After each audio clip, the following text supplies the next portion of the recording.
And next, I'd like to introduce our session that is going to be moderated by Paul Papadopulos. Paul and I worked together for many years at the Radisson Hotel Group, and he now works for Atrium Hospitality as their director in sales. And in this particular session, Paul is going to put on his general manager's hat. He served as a general manager at a large Renaissance property. And he'll be asking our panelists the tough questions that are on every hotelier's mind.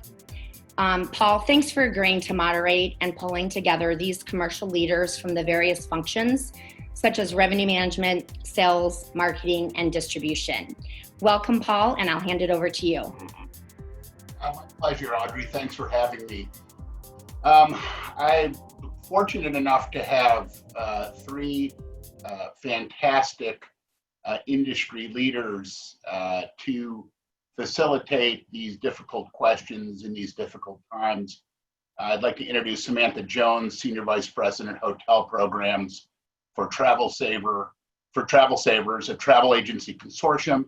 Sam leads the strategy of Travel Savers Preferred Hotel Program and is responsible for outreach and supplier relations, including accommodations and content providers. Sam joined Travel Savers in 2019 after leading North American agency sales for Carlson, Bogland Travel, Hotel Distribution Division, Roomlit by CWT. She also held TMC and corporate sales strategy roles at Radisson Hotel Group, IHG, and Millennium Hotels. So welcome, Sam. Shannon, Bedard? Yes. Oh, so thanks for having me. Wonderful. Also like to introduce Shannon Bedard. Shannon is a strategic planning executive for Ideas, and she joined them in 2017.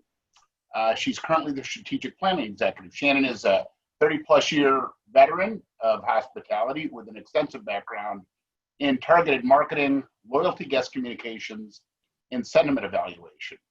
Prior to joining Ideas, Shannon had a 10-year career with Marriott, where she created the Guest Experience Center and went on to co-found Digital Alchemy in 1999. Welcome, Shannon. Thank you. Also, last but not least, Gianna Rivera, who is Global Vice President of Distribution and Connectivity for Wyndham Hotels and Resorts, an established hospitality and distribution professional with 30 years of experience in the travel space. Her experience expands from product distribution to commercial negotiations on both the demand and hotel supply side. In Gianna's current role at Wyndham, she leads the team responsible for defining, implementing, and driving third-party distribution strategies. So, Gianna, it's a pleasure to have you. I think you might be muted still.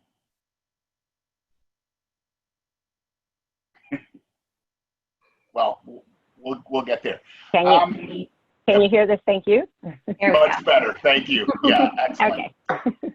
So we're going to start off with three questions that I'd like to ask each of you. And then I've got some individualized questions that are more relevant to each of your disciplines. So I want to start out with Samantha. What are you hearing from hotels in this COVID era about their challenges? And how is it impacting your life relative to your position? So, we've been speaking regularly with our hotel suppliers for the past few months. I think, some of the dialogue that we've had has changed a lot.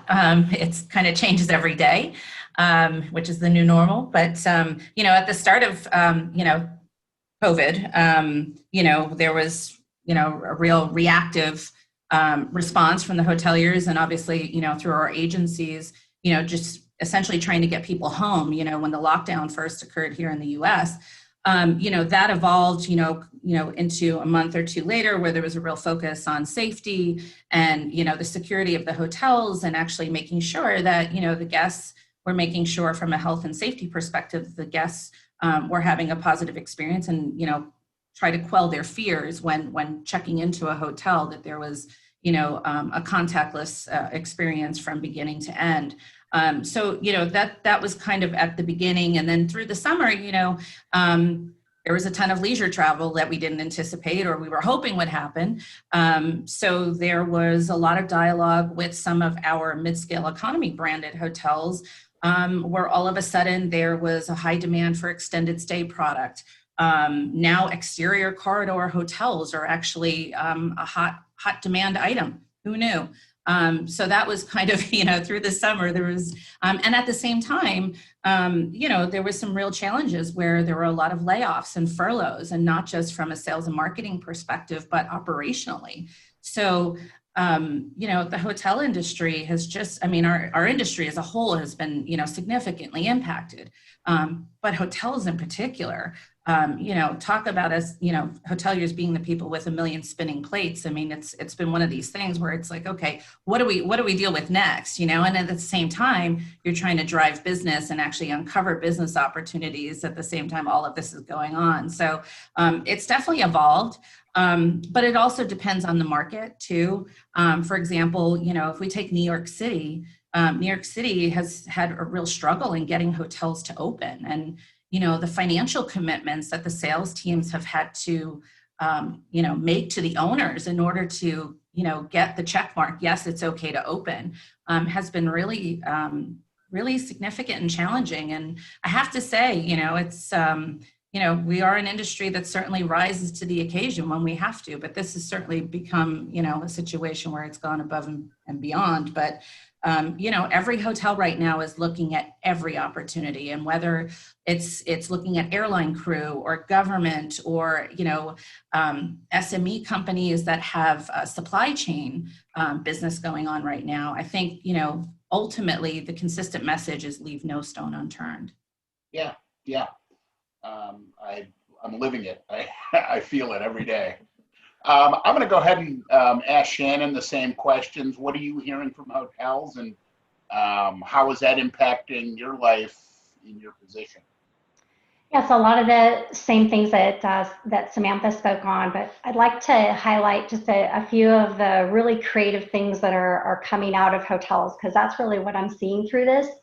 And hotels are really taking a new approach and a new lens to, this is the world we're in, this is what's happening, the shock of it's kind of over. So we need to get those teams together and figure out, what are our steps to, drive demand and get business through the door.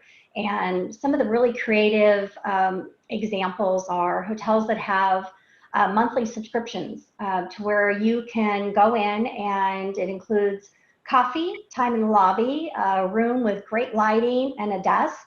So you can kind of escape that work from home, 3 kids, dog, running across the Zoom background to gain a little bit of sanity and workspace. And, the demand that they've seen with this has just been great. In fact, pretty much sold out, within a couple weeks of promoting it.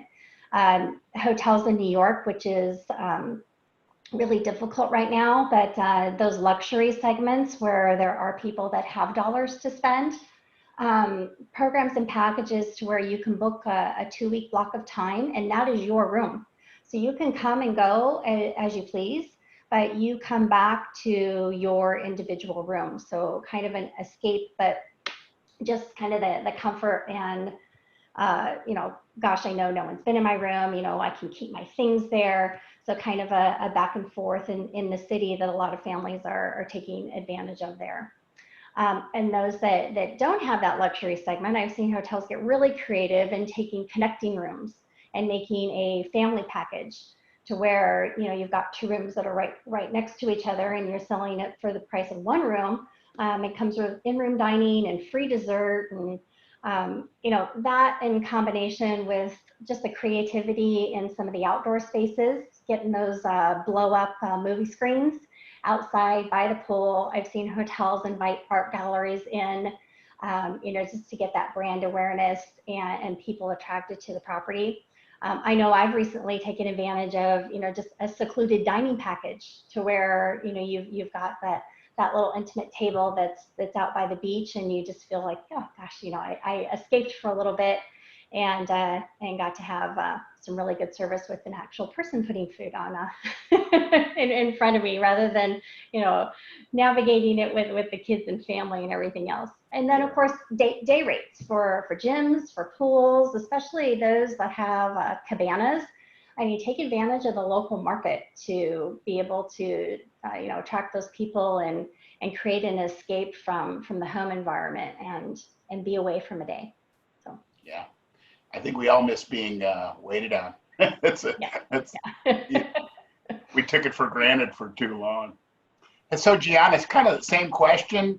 It's probably a little bit closer to you because of the number of franchisees you have, and what are you hearing, and how's it impacting your life work-wise? Sure. So all of those things that Samantha and Shannon shared, they all resonate on a personal level, and specifically with the change that we've seen in our industry as a whole, and just the disbelief is sort of died a little bit down, but nevertheless it was just a time of just, I can't believe this is happening to us, and how are we going to recover from this, right? Specifically to the hotels that I represent here with Wyndham, we have a little bit of a different experience, if you will. The majority of our hotels are in the select service segmentation, if you will, and a large percentage of them are in secondary and tertiary markets. And to Samantha's point, there's been a huge demand for those hotels. Well, not huge, but there has been a demand, right, for those hotels, more so than we've had before. So our brands are positioned differently, right, to perform well in sort of this kind of pandemic. And what I've seen is that our properties are looking to us to help them with, form new partnerships, right? Either with parks, recreational activities that are nearby the properties, and things that perhaps in the past they didn't necessarily consider, but they've become a part of their new norm, right? So it's looking at how we can help a lending hand in the approach that they need to take from a marketing perspective, but it's also utilizing the technology to be able to digitize and to be able to help them be more agile to respond to the demand of the consumer, right? We've heard a number of times in these sessions today that the demand is changing, and it's still changing, right? It's consumers looking for information regarding safetyness, cleanliness, activities, and details around the activities that they can actually expect when they actually come to the property. So a lot has changed. There's a lot of dialogue, conversation from property owners to internal groups that perhaps had been accustomed to work in more silo positions. So a benefit of this pandemic is that we have been forced to all kind of look at each other and talk more and look for opportunities to come out of this pandemic that has hit us so hard. Yeah. I mean, it's really put a lot of pressure on our operational folks to get the hotels prepared. They skinnied down staff. There's been nothing fun about this on the operational side. There's obviously far fewer sales, marketing, revenue management executives, right? Because there's not a lot to manage on the revenue side. But yeah, I feel that. I feel that absolute same thing from the ownership and management company perspective. I'm going to stick with you because you kind of went last the last time with this next question. But where do you recommend the hotel communities focus resources as markets continue to open up and things improve? Yeah, I certainly think that, I can't say this enough, right? The demand has changed. So understanding what is it about your hotel that is unique, right? Not just about cleanliness and, what your safety measures, you've already had in place, and now you're, enhancing those and making sure that, the communication around what has taken place around those amenities and those attributes are done, but also think about why your property, and then adequately communicate that to your brand, to your distribution partners, to, it's so important. I think often properties, they get bogged into their day-to-day operation and don't necessarily take the moment to think about, well, what are the key points that I need to make sure about my property or my properties that resonate with the guests? Like, why do they come? I often, whenever I get an opportunity to visit a hotel, even, pre-pandemic, I'd make it my business to ask, the staff whenever I get a chance, when somebody checks in, do you ask them what's motivating you to come here? Like, why here, right? And so I think that getting that kind of data and sharing that with the folks that are, responsible for selling your hotel and for distributing your hotel is pivotal, especially in these times. That's really key. Yeah, fantastic response. Thank you. Shannon, near your heart, where do you recommend the hotel community's focus resources as markets continue to open and things improve? So I'm gonna say that resources really in sales, marketing, and revenue. I mean, now more than ever, I think the role of a revenue manager is important. And when demand is down, that pricing component is really highlighted, and profitability is really what becomes key. So it's knowing those different commercial levers and where is this coming from.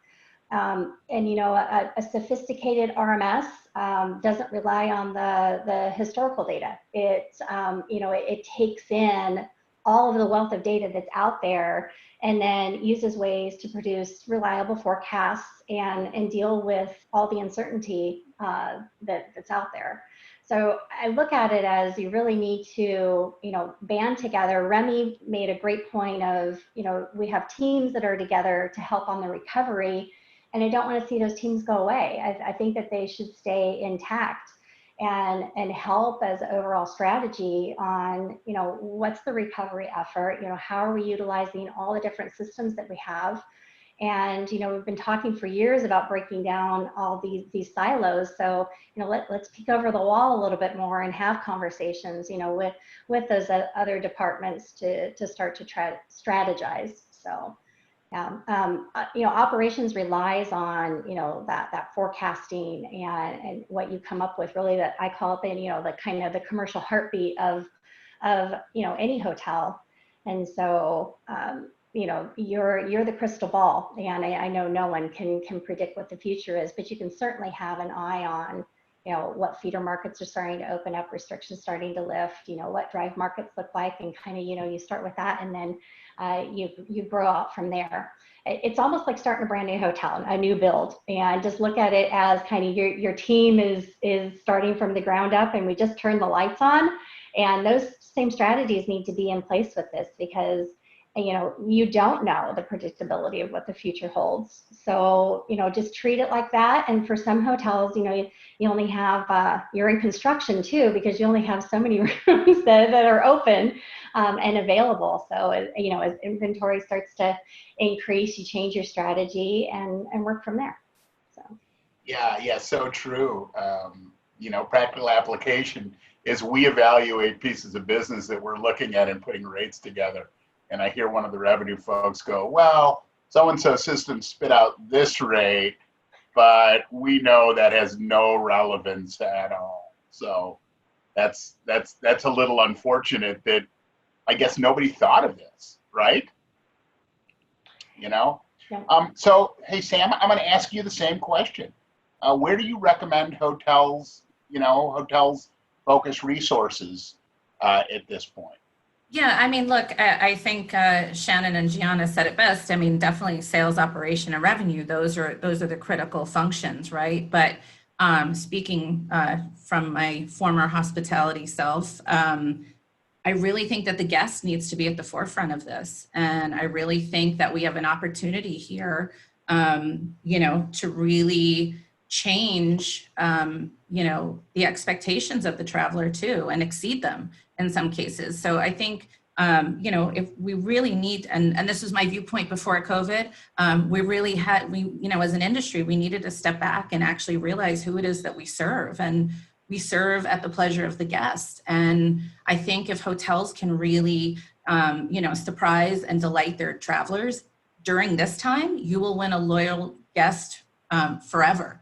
And that's despite you know, if you don't have a loyalty program, if you don't have a big brand behind you, even if you do, and, you know, perhaps your operations team has, you know, in some cases, if we look at some of the large brands, those teams are gone. They don't have the resources and support that they had before this happened. So yeah, I agree with Gianna and Shannon. I would just echo that it would be great if we could get back to basics and start to focus on guest experience. Yeah, every expense is being looked at. There's no brainers anymore. It doesn't matter how small it is. It's just interesting times, of course. So why don't I start with Shannon on this next question? And again, this question is for all three panelists.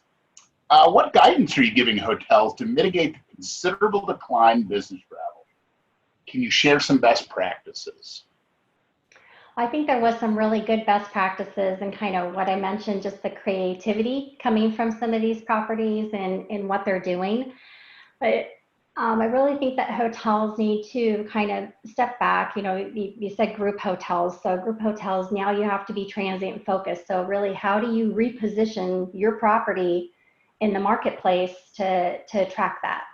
And, you know, so many different things that you can do, you know, look at repositioning, you know, different meeting space, all of that. Again, I go back to how important those different commercial levers are, just to know, you know, where is this coming from? You know, where do I need to keep the funnel on? You know, what do I need to shut off, and what can I put out there to attract business? For those that have a loyalty program, really I recommend that those are your go-to guests.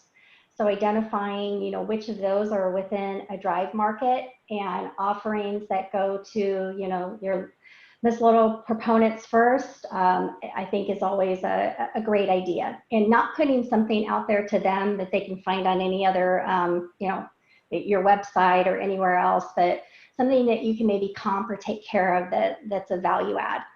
And I'll go back to what Katie said. It's so tempting to discount. And really, whatever you can do to look at, you know, what value adds can I put into my property to attract the experience of what I'm giving. And I've seen, I just want to share, I've seen a couple of ads that are out there, and safety, sanity, you know, cleanliness, all of that is key and so important, and you should absolutely have it in your messaging. But, you know, the housekeeper with the hazmat suit that's wrapping your remote in a plastic bag is not really going to speak to the experience that you're going to have at the property. I mean, I know my room's going to be super clean when I get there, but the more that you can attract and really look at what's in my database, what's the behavioral patterns that are in there, what message can I get in front of that targeted audience that really will resonate with them, with cleanliness being in there, but just not at the, you know, the front center. Yeah, I agree. Gianna, same question. What guidance are you giving hotels to mitigate the considerable decline in business travel? And I'm sure you can share some best practices. So I totally agree with Shannon. I think this is an opportunity for hotels to look at who they are and not so much rely on historical data or historical performance, because that's a thing, I'm sorry to say this, but it's a thing of the past, at least for now.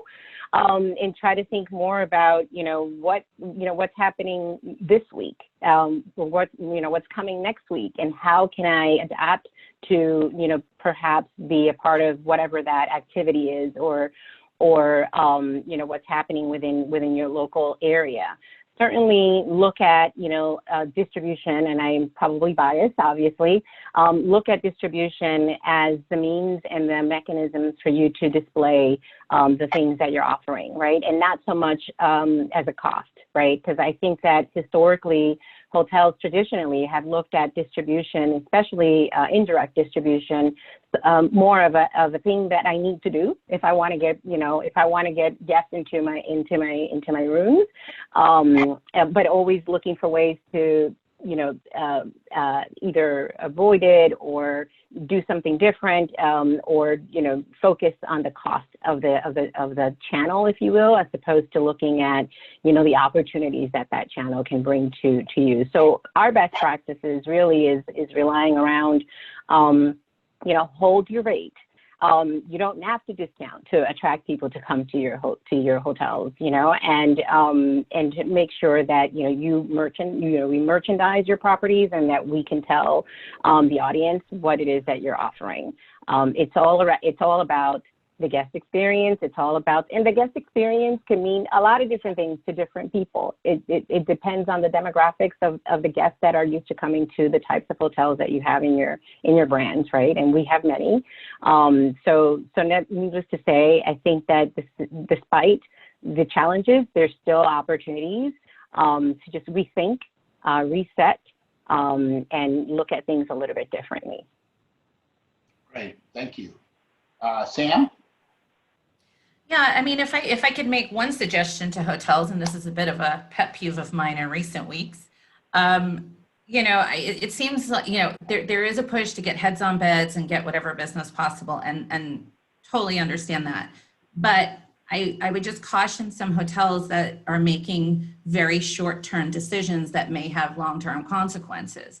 So for example, if you're offering exclusive rates to the OTAs and you don't have channel parity, you've got a problem, because guess what? When the business is coming back, it's just we're not exactly seeing, we don't have line of sight to exactly the pockets, but we're starting to. You're not going to be positioned. And for us, just speaking on behalf of Travel Savers, I mean, we're a service provider. So, we're beholden to our travel agencies. And, throughout this entire, pandemic, we've been providing as much information as possible to get these travelers to stay at the hotels. But it's really difficult when you're offering lower rates to an alternative channel that actually has a higher cost of sales. So I would definitely, say that that's something that hotels really need to be mindful of. Don't lose sight of the basics. You have to make sure that you're ensuring channel parity. That's just 101. And then you have to, pivot and do all these other things that we're looking at to drive additional business. And then also just as a suggestion, we've seen some hotels that have had significant bookings come through social media. So if you're seeing that, you've got a great local following and you've got an Instagram presence, and we're seeing a lot of bookings that are being driven through, they may not actually be facilitated through that because that's not happening yet, I hope. But I mean, they're coming to our agents, but they're seeing it through social media. So I definitely think that that's something that could be, and I'm sure a lot of hotels are exploring that, but I think, across the board, it's something to explore as a marketing tool. Fantastic response. Thank you. It seemed like the entire panel was shaking their head throughout what you were saying. So good for you. We've got some questions coming in Q&A, and obviously I've got plenty more questions for you, but I want to make sure that the audience gets recognized as well. This came in, and I'll just put it out there, and whoever feels comfortable, or if all of you want to answer it. Are you investing more resources, time investment, in social media monitoring and action plans now? It looks like listening to customers is the current scenario, has a lot to do with social media. Yeah. Anybody want to grab that? Travel Savers, we certainly market through social media platforms. It just depends on the demographics. So for example, if we were to take our travel counselors and our agency members, they typically, they utilize Facebook more than Instagram. So we actually, we play in all of them, but how we play certainly is different based on the demographic that we're trying to target, but it's certainly a focus for us. Anybody else want to tackle that question? And then Yeah, I can answer that just from what Sure. I know a lot of our hoteliers are doing. And they are putting those monitoring tools in place because, you know, right now you're trying to attract whatever business that you can. And Sure. I think it was Frank that mentioned it, and just looking at your partnerships. And I'm talking about local partnerships, so local businesses that are around you that already have a pretty heavy presence in social media following. You know, the more that you can kind of do some, you know, events or things with those types of businesses, it just gives you brand awareness, and, you know, and brings that, you know, into, you know, social play. So I've seen it work very successfully in a lot of those city center hotels that are really struggling and have limited inventory. They are partnering with, you know, local businesses and doing things, you know, in the F&B segments and, you know, with their meeting room space and all of that. So yeah, it's a great way to get creative with that. Any follow-up? And I would add, we're you know, same at Wyndham, we're doing the same thing. The digital, you know, space is definitely one that is of utmost importance for us. But back to Samantha, and I think that was a great call out, Samantha. I truly appreciate it with regards to parity. It is super important today, and that is a message that resonates, and we, you know, make sure that we share that with our properties on a daily basis, our operations teams, anybody that is in contact with the hotels, how important it is to really merchandise your hotels. And what I mean by that is making sure that, you know, all of the doors and all of the windows are open, you know, unless you're running 100% occupancy at your hotel, which there's not a lot of hotels doing that today. The business should be welcome, right? If you put your product out there, focus around, you know, enhancing your product and making sure that it's meeting the needs of the guests, let us do the rest, right? And we rely on partners, whether they're online travel agencies, traditional travel agencies, wholesalers, all of our partners that are, you know, we're working very closely more than ever today, just to understand what things we could do better as a brand to ensure that there is seamless distribution, and that there is, you know, as best as we can, you know, improve time to market with any new attributes or any new information from our hotels and our product is super important. And of course, social media is a part of that as well. Great, thank you. Another question came in, and generically, and it says, what's the feel currently on OTA versus direct to business? So any changes with what, you know, maybe Gianna, I don't know, probably because, you know, I'm sure you'd prefer your customers to go direct. It's obviously a cheaper channel for everybody involved, but I know that in our branded hotels right now, we are going to any and every channel to run some revenue. So what are you guys seeing in that? And I'll start with Gianna. Yeah, I think that, yes, I mean, there's always that idea and a concept that, hey, wouldn't it be great if we could just have all of our business come through directly? That's, you know, a goal, right? Now, that's not necessarily the reality of how the world turns, right? And we just talked about how, you know, the demand and how consumers are, you know, ever changing and evolving, and depending on the demographics, it'll continue to do so, right? So there is the way that the consumer wants to shop and book, and then there's the way that we want to receive the business, right? So that being said, I think that in this environment today, we're put in a position where we certainly have, you know, to bring down some of the walls that might have been created over the years to you know, to discuss maybe different approaches, to discuss more beneficial ways of being able to increase production, if you will, and, you know, create more win-win-wins, right? When you talk about creating demand through intermediaries. And sometimes it may not just be about creating those opportunities, but more so about educating, right? I think we've, you know, shared in the past a couple of times where we think about distribution. Often a hotel thinks about how that room gets distributed to a third party per se. And there are a lot of costs associated to doing that. I get it. But at the same time, we live in a world in the hotels where it's a very fragmented space, right? Our ownership is very fragmented. Therefore, our systems are very fragmented. And to deliver a room and the inventory of that room to a distribution partner takes a lot. It almost takes a village, right? And there's a lot of complexities, right? And it's not just one system that is sending across that information. So I think that, there's a time now to revisit maybe some of the things that we do and maybe look for opportunities to streamline and maybe reduce some costs, but certainly educate. I think education is a huge, item that we just don't do enough to our hoteliers and to owners at large, and vice versa, right? On the other side, distribution partners are not often that familiar with the fragmentation that exists in ownership and management and systems within a hotel company. Great, wonderful. Anybody else want to grab that question?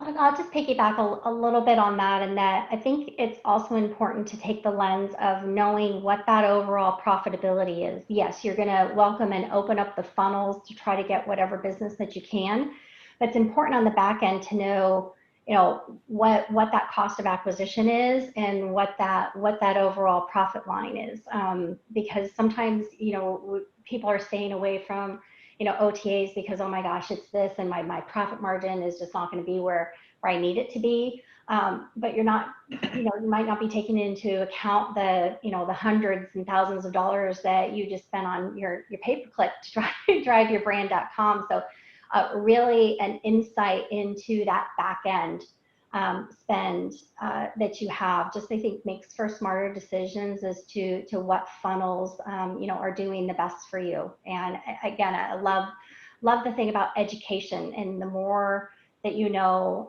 about what those different channels are, how to utilize them, and again, what is the end equals picture, is just great information to have. Great. Sam, are you okay, or? Yeah, I mean, look, I'm not a fan of the OTAs. I will go on record to say it. Never have been, but that's, just, they make me crazy. But I understand their need and their purpose at times, but I think over the years, there's been this dependency on that channel that, has caused a lot of disruption in our business that was unnecessary. Disruption for good is a great thing, but what I'm seeing now, we did a demo with Sabre last week, and there are chains that have always had consistent channel parity that just don't have it right now because they've just completely forgot, or they forgot to look that GDS bookings are actually happening. They're not happening at the levels to which we're used to, but they are still there. And I'm not in favor of giving one entity a leg up over the ones that are actually delivering a real service. And, obviously I'm biased. I work for a travel management company, but there is a value to the service that our agencies deliver. And I think it's time that we take a step back and actually look at valuing the service. I mean, if hotels expect to be compensated and paid by the guests for the services that they provide, travel agencies should be the same. And fortunately, we're able to do that in a direct booking environment so that we're able to partner with our hotel suppliers on their distribution strategies and actually, try and drive more bookings direct if that's what they want to do. But I definitely am not a proponent of putting all your eggs in one basket with the OTAs. Yeah. Great.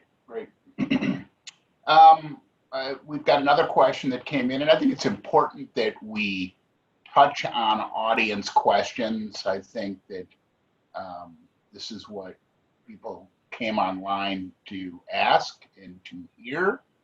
And the next question was, are your hotels doing marketing campaigns to their local residents? And if so, how are they getting the word out there? And I haven't seen much in the Dallas area from any brand.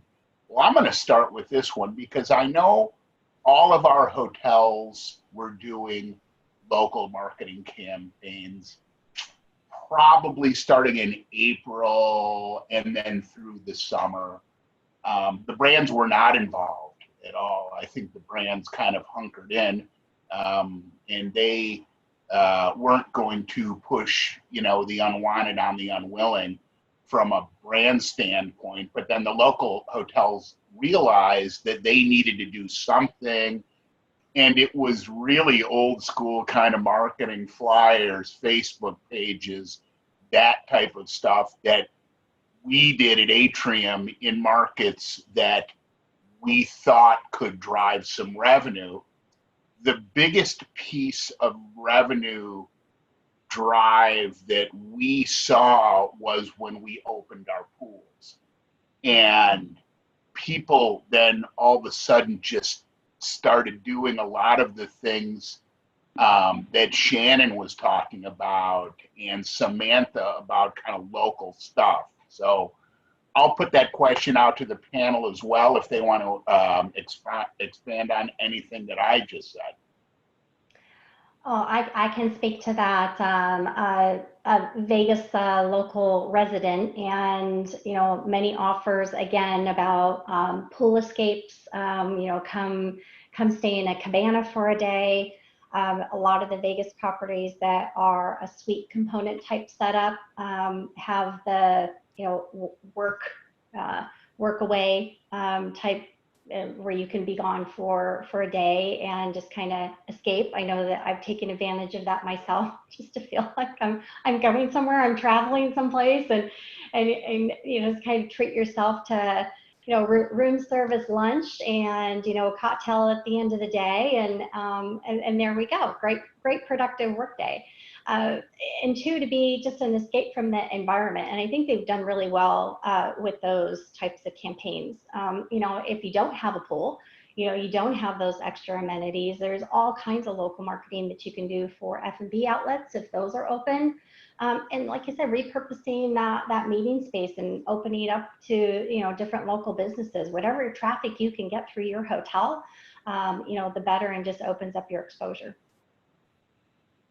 Wonderful. Yeah, and I would add that historically, I think to your point, Paul, most of the time properties wouldn't manage and handle their own local marketing, especially when we have over 9,000 hotels. It's a little hard to help everybody. Right. At the same time, I say that I would also say that as I expressed earlier, the COVID pandemic has forced us to work more closely together, right? So there's a lot of alignment with our analytics teams, with our revenue management teams, our operations teams, and rather than look at specific properties, we may hone into regions or specific parts of the country where we see are being impacted differently, and then come up with recommendations and ideas that are more holistic and more sustainable for a group of properties as opposed to individual properties.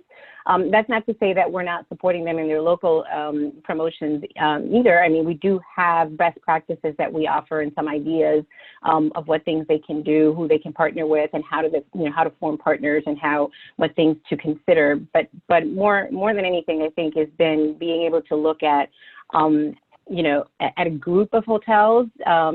More from a geographic location and just the impact of the economics or what might be happening with the pandemic at the moment, and just help them drive and get some of the demand that may be created in those areas. And even, I'm sorry to say this, and it's sad to say it, but even with all of the issues around natural disasters like fires and hurricanes, those unfortunately create and generate demand for some hotels, right? So it's being able to capture and help hotels get the most out of those situations and prepare them for that as well. Wonderful. Well, I think we have time for one more question to all of you, and this is really a great question that may require some thought, but Anna Cole asks, how can HEDNA better assist with improving It Takes a Village to Distribute a Hotel challenge? So this is kind of an opportunity for you guys to look at your association and offer offer an opinion. Samantha, we'll start with you. We haven't heard from you in a couple minutes, so. Yeah, I think it would be great. And look, I've started my career going to HEDNA University. I'm a big HEDNA supporter and believer, but I'm also one that sometimes you have to get back to basics. And I think there's a real opportunity to teach hotels how to have an omni-channel distribution ecosystem. And I think HEDNA is the place to do that. And I think, where for years it wound up being, okay, we have so much focus on OTAs, and then, you've got content players and so forth, that I feel like we've kind of gone in a lot of different directions. It'd be really great if we could really engage together as a group, whether we're competitors or not, and just say, look, this is, depending on the type of hotel you are, this is really how you need to build the foundation to make sure that, you can withstand, hopefully we'll never experience a pandemic, but certainly, during difficult times, that the hotel is well positioned to weather these storms in a much more meaningful way, instead of just focusing on one channel versus another. So that would be my suggestion. Fantastic. Shannon, Gianna? So I'll go next, and I'll say that I couldn't agree with you more, Samantha. I mean, I can't remember when my first HEDNA meeting was, but it was many, many years ago. I will spare you guys the dates. But back in those days, I remember where we had very frank and transparent conversations, right? And at the end of the day, we came to the table with a challenge, and we sat in rooms and even whiteboarded if we needed to come up with recommendations and solutions, right? And so it was a group of hoteliers working with, at the time, the global distribution systems. Those were our main, form of distribution, if you will. And they were difficult conversations sometimes, but they were it was the way that we were able to get through finding solutions and implementing solutions that could apply to all of the players in the ecosystem. And I think that I would love to see some of that come back. I know that we've grown significantly since those days, so we're much larger group, and we've expanded beyond distribution to include themes like payment, which are also very relevant. However, I think that element of transparency and that safe space to be able to share with each other where the challenges really are is one that I'm missing, and that I would love to see the organization bring back. Shannon? Yeah, great answer. And what I think it's really all about is if everyone recalls those pillars that we saw in the beginning when we opened up this mini at-home conference, we're all talking to each other right now, and that's what this pandemic has done. So Gianna, just like your example, you would sit and you would collaborate and work with these different teams. And I don't want to see that go away. I know in 2008-9 crisis, people were all of a sudden had all these extra hats. And, kind of when we came into recovery, the hats never went away. Everyone's hats stayed on. And I think you're going to see the same thing with this. And I don't want to go back to that kind of original hierarchy. I think that now is the time to really work with your organization in having those discussions and everybody being in the know and really developing that stellar commercial team. It doesn't have to be this siloed structure. The more that you can sit and work with each other and have those communications and talk about your strategies, the better informed you'll be. And it's surprising, people bring different aspects and lenses to the conversation. So to have those within, the HEDNA environment and atmosphere, and those different voices that represent all of those pillars, I think is key moving forward. And those that embrace it and do it will succeed. Wonderful. I believe we are out of time at this point.